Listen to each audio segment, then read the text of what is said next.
So I said I started over here from the age of 2, so I've been over at least 45 years.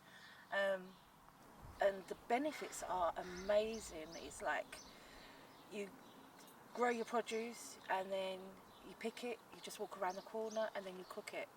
It's great for your mental health.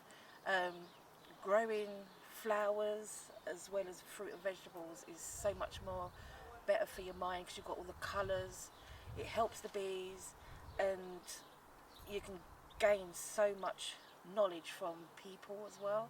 So you kind of stop and talk to people and they'll be interested in one thing and then pass their knowledge on to you.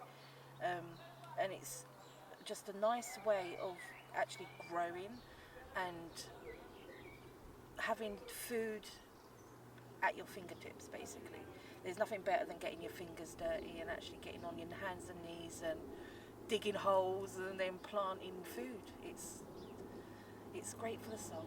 A lot of food that we've actually replaced, huge amounts of like things that we grow here, I'll pick and then take home, like spinach, rhubarb, onions, garlic, or like tomatoes. When they start going, they keep going for months on end, and then you can preserve them at the end. I still have to go and buy stuff from the shops, sadly, but I try to only buy things that are in season, unless I really fancy a mango, and then I'll go overboard and pay for something. But then I try to buy things that are not in plastic as well, because there's too many things in the supermarkets that are wrapped in plastic, and it's the end of the world that way. It really is. We need to cut out plastics.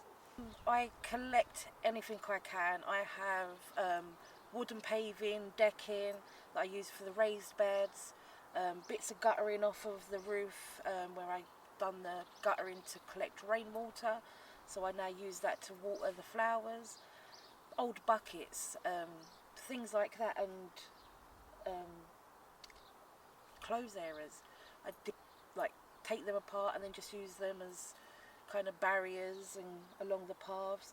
Anything that we can see and feel like is useful still, most allotment people will bring it over and use it. So it's always reusing and recycling, and wandering around the allotment site as we did, you can see how people use anything and everything over and over again until it's on its last legs. And then our council does a recycle spring clean where we can take all our stuff to the front of the gates and they come and pay someone to take it away for recycling. So all the wood, any plastics, all get then sent back to the council for recycling. So we try and do our bit.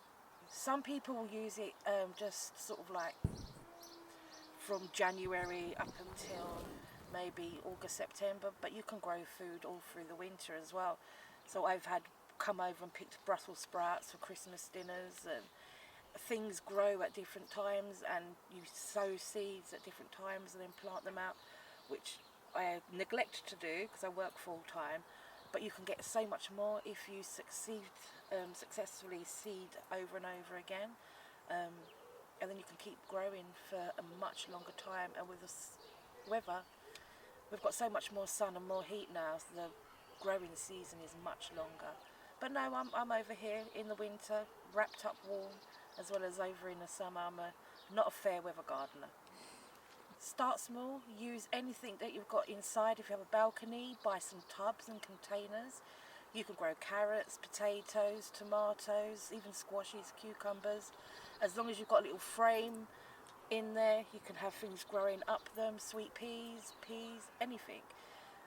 If you want to go bigger, like an allotment, you need to contact your local council, and then I'm sure there's going to be a waiting list, but you can put your name down, and also look into community gardens as well, because there's a lot of them popping up, and just pressure your local council for more green growing space.